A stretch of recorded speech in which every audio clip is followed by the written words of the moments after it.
Fala, cambada do céu, tudo bem com vocês? Eu sou Peri Andrade e esse daqui é um Musicalize absurdamente especial, assim.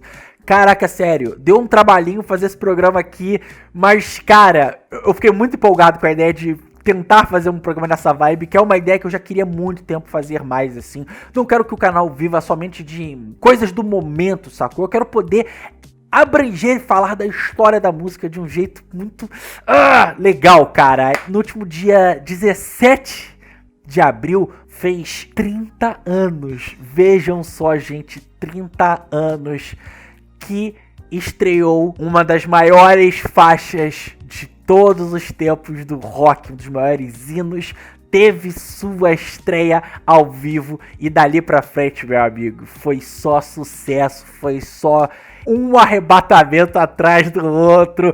Eu estou falando de Smells Like Teen Spirit e no programa de hoje nós vamos fazer um puta apanhadão de tudo ao redor de Smells Like Teen Spirit, da sua história, de como ela foi concebida, a toda a história desse dia do show, ao mesmo tempo da influência que a música teve. Então realmente esse programa aqui vai tentar ser o mais completo possível sobre a faixa, tá? Então vamos, sem muito mais delongas agora, destrinchar, porque o programa vai ficar grande, eu tenho certeza disso, mas vou tentar fazer com o máximo de carinho que vocês merecem possível, tá? Então, vambora para o programa, foi! Antes da gente começar a falar da história da música em si, eu acho que é interessante a gente contextualizar o período a que ela estava inserido. Na primavera de 91, época da estreia ao vivo de Smells Like, quem era a maior banda de Seattle era o Alice in Chains.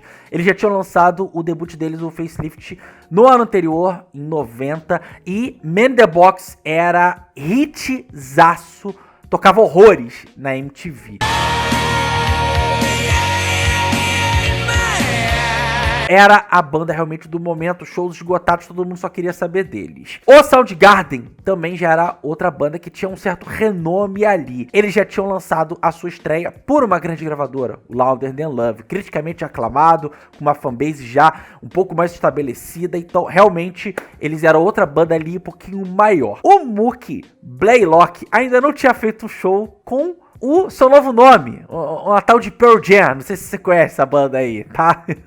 E tanto Mudhoney, banda que é importantíssima para a criação da cena grunge de Seattle, quanto o próprio Nirvana, eles já tinham lançado seus álbuns de estreia pela Sub Pop, que é um selo gravadora dos maiores prestígios da música independente, desde aquela época até os tempos atuais, e que fomentou muito, né, o cenário da cidade, mas mesmo as duas tendo apresentado uma qualidade acima da média, o som deles ainda era muito nichado, era uma coisa mais underground. Logo, elas eram bandas que mais compunham um cenário.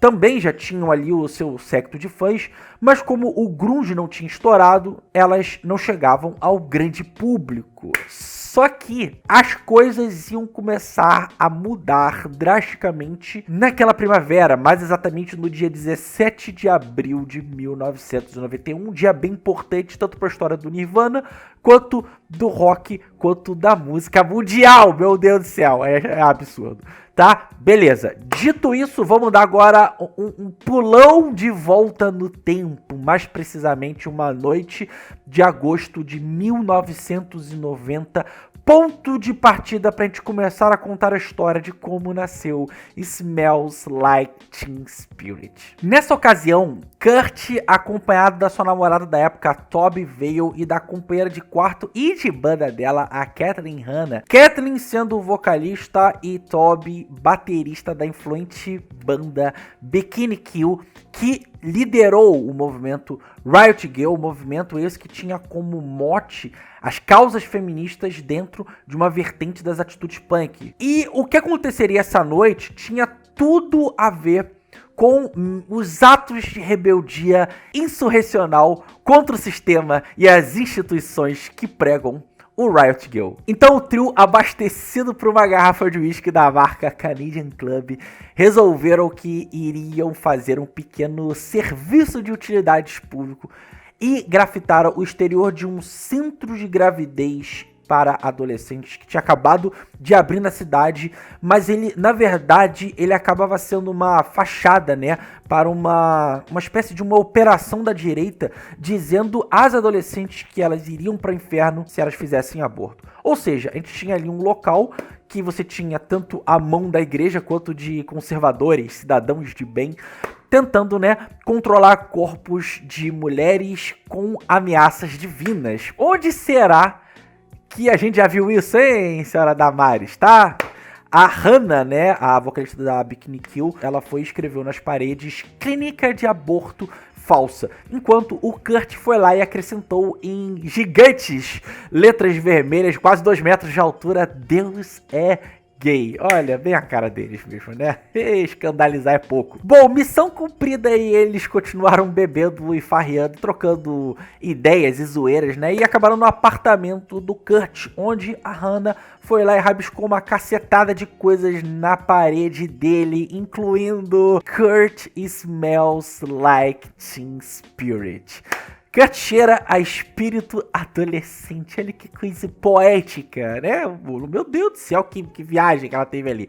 Existem algumas versões do que aconteceu em seguida disso. Alguns dizem que o Kurt interpretou isso como uma espécie de um chamado para a revolução, em referência ao movimento Riot Girl, né, liderado pelo Bikini Kill. Mas, de acordo com o produtor do álbum Butch Vig, o Kurt apenas pensou que a frase era algo meio estúpido e realmente não significava nada, mas que talvez fosse bacana utilizá-lo, né? E tempos depois, a Hannah disse que a frase, né, ela se referia a uma marca de desodorante da época usada pela namorada do Kurt. O lance é que o nome pegou e 6 meses depois o Kurt ligou pra Hannah perguntando se ela lembrava, né, daquela noite e sobre o que ela escreveu na parede dele. E como ele achou aquilo muito legal, ele perguntou pra ela se ele poderia usar aquela frase em alguma coisa. E óbvio que ela falou que não tinha problema nenhum, vá lá, faz o que você quiser, meu querido. Liricamente, Teen Spirit, ela meio que pinta um retrato ambivalente, né, dos revolucionários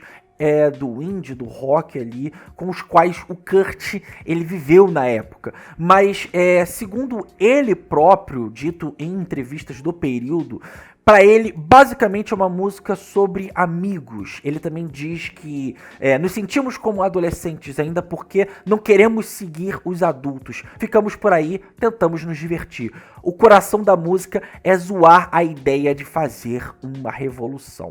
E perguntado mais vezes sobre o significado da letra, o Kurt ele meio que amplia a ideia, dizendo que ele meio que tinha nojo da sua própria apatia e da apatia da sua geração, que tinha nojo de quanto eles eram fracos, letárgicos e culpados por muitas das coisas que aconteciam naquele período e como eles não faziam nada para mudar aquilo. Então, ao mesmo tempo que a música enaltece uma coisa de revolução, ela também zoa com isso, né, e critica, talvez, a ideia de que as pessoas falam, mas teoricamente não estava acontecendo muita coisa ali. Por mais que a gente saiba que o grunge em si, ele foi uma representação máxima, né, da ideia de revolta e contestação que muitas das bandas ali dos anos 90 carregavam. Então faz sentido que a música, que é meio que o símbolo desse movimento, carregue essa conotação.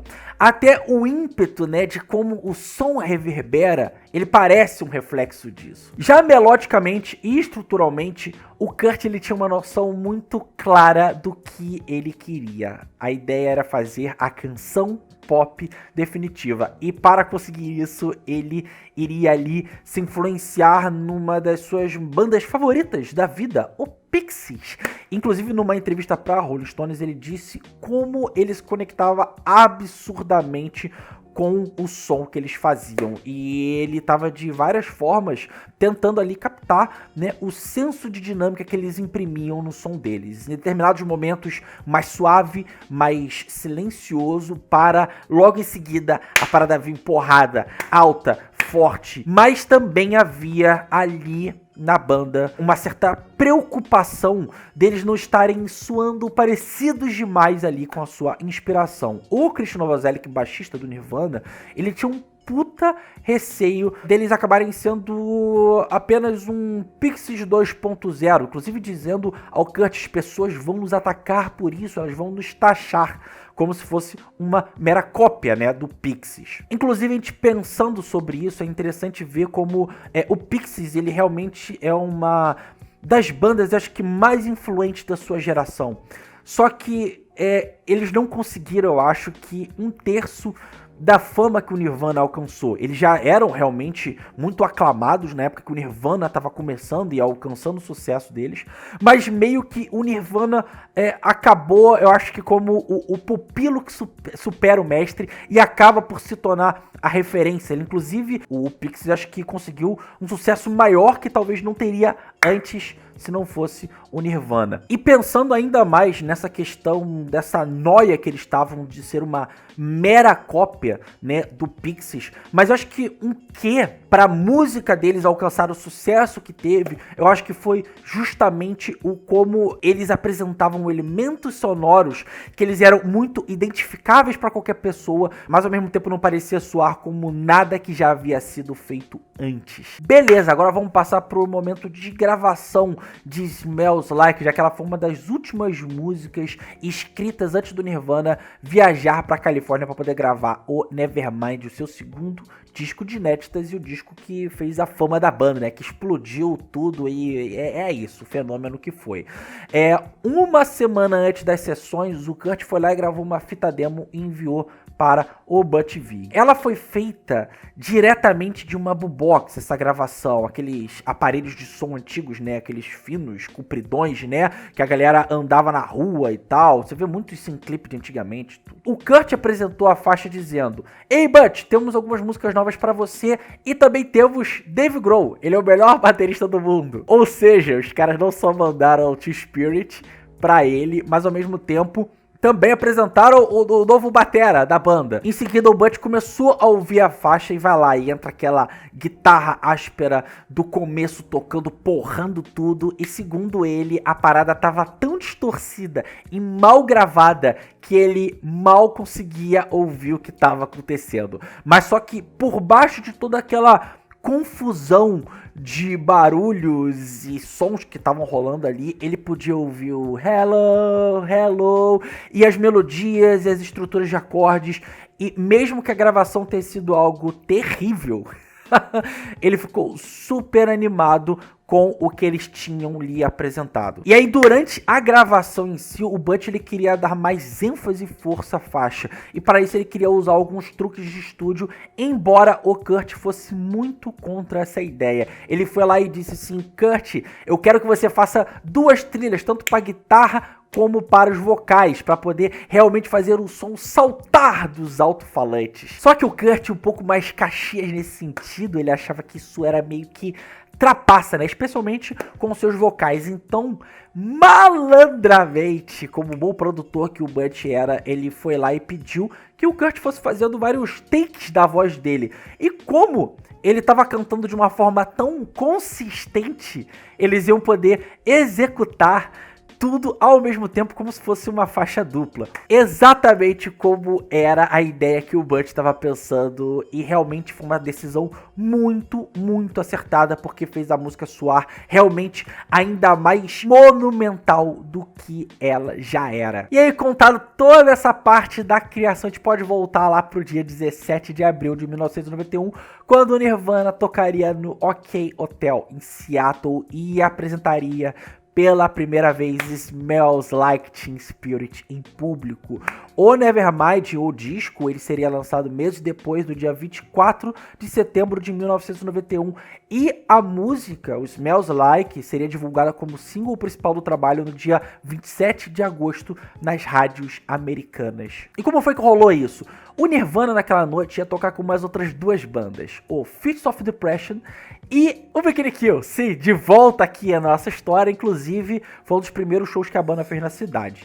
O OK Hotel era aqueles localzinhos mais tranquilos, mais humildes, em casa de show, tranquilo, na base, sucinta ali, local de arte de Seattle. E na mesma noite, que o Nirvana estava fazendo show, outra banda estava tocando na cidade com muito mais alarde, como eu citei lá no começo. Alice in Chains, inclusive um show onde meio que eles estavam precisando de figurantes, né? O show ia servir como uma espécie de uma filmagem para um dos filmes que é mais importantes sobre música e de música nos anos 90, que acabou virando um filme símbolo, né, do movimento grunge, que é o Singles, o Vida de Solteiro, do Cameron Crowe. Procure esse filme se vocês nunca ouviram falar dele. A trilha sonora é absolutamente espetacular, arrebatadora, e não só Alice in Chains, mas Soundgarden, Pearl Jam, uma galera do grunge aparece ferradamente nesse filme. Cameron Crowe, inclusive, pra quem não conhece, é o diretor do Quase Famosos. O cara entende de música pra caramba, e ele também dirigiu o documentário Pearl Jam 20. Olha só, meu irmão, tudo conectado aqui. E aí, voltando aqui para o show, dizem que o local, realmente, como ele era muito pequeno, pouco mais de 300 pessoas estavam reunidas ali. A música escolhida para poder começar o set naquela noite foi Polly, e logo depois do término da música, o Kurt vai lá e profere os seguintes dizeres: olá, estamos vendendo rock corporativo de uma grande gravadora.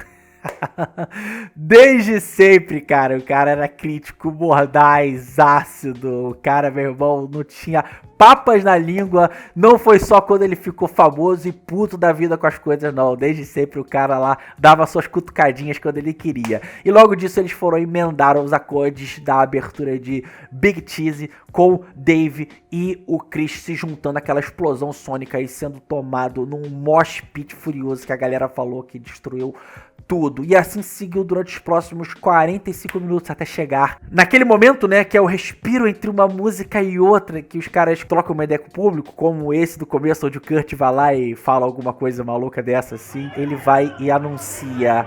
Essa música se chama Smells Like Teen Spirit e começa aqueles riffs ásperos e cortantes da música soar furiosos, meu irmão, de um jeito como um show nervoso desses pedia.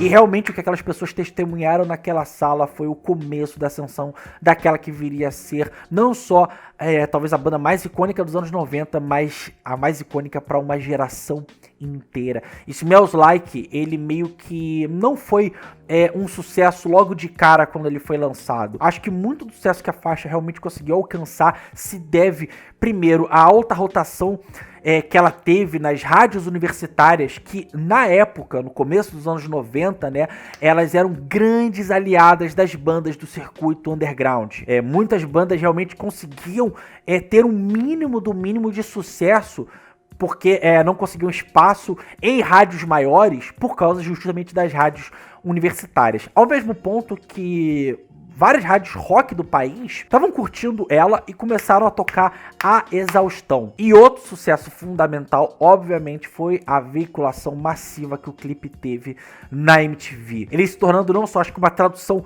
perfeita do que as letras, do que o som que a banda estava fazendo ali na música, mas ao mesmo tempo também acho que ele figura como, acho que um símbolo, né, da época de ouro, tanto da MTV como da relação que eles tinham com os videoclipes. Mais pra frente, com as coisas já um pouco mais desenvolvidas, ele conseguiu alcançar a posição número 6 na parada de singles da Billboard Hot 100 na mesma semana em que o Nevermind alcançou o número 1 das paradas de álbum. Ele também conseguiu o primeiro lugar na parada de Modern Rock Tracks, mesmo que muitas estações americanas famosas de rádio tivessem se relutando em tocar a música durante o dia. Elas realmente restringiam a música a ficar somente no horário da noite. Mesmo assim, foi um sucesso acachapante. E a parada foi tão sem precedentes para o mercado fonográfico que acabou mostrando que não eram só artistas mainstream com grandes produtoras dando suporte a eles e músicas de fácil apelo popular que poderiam angariar centenas de milhares de fãs e ainda render rios de dinheiro para todos os envolvidos. Quase sozinha, a faixa praticamente matou o glam rock que dominava na época, ao mesmo tempo que conseguiu derrubar o Michael Jackson da sua posição dominante nas paradas. É absurdo. Tudo o que movimentou Smells Like Teen Spirit e Nevermind. Mas ao mesmo tempo é tanto interessante como muito triste a gente notar como o sucesso avassalador dessa faixa, ela tornaria a banda não só a maior do mundo, mas também começaria a trajetória da sua derrocada até o seu trágico fim. O Kurt, na época, ele chegou a ficar tão incomodado com a faixa que em determinado ponto ela começou a rarear demais nos shows, assim, e quando ela era apresentada, ela vinha em versões altamente capadas, zoadas, modificadas, que eram praticamente irreconhecíveis, e a galera ficava meio, uou, que porra é essa que tá acontecendo?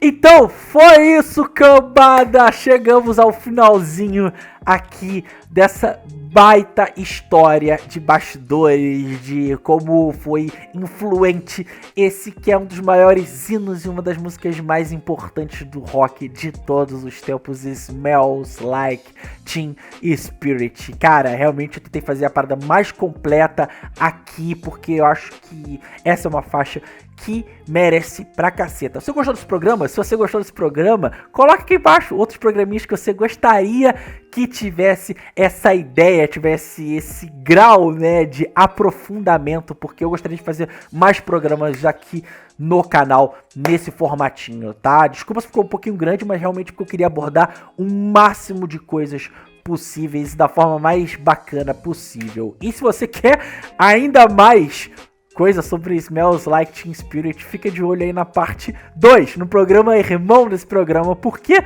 qual é uma coisa que a gente faz muito aqui no canal, né? Falta o reagindo pra poder a gente destrinchar a música em si, sem ser essas histórias realmente de bastidores. Então, cambada, esse foi outro videozinho. Não se esquece de se inscrever, assinar o canal, comentar aqui embaixo, compartilhar com amigo, família, com todo mundo que você gosta.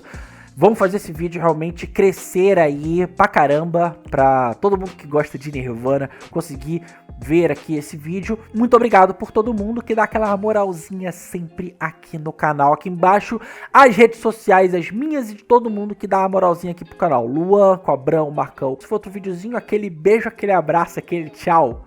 Fui.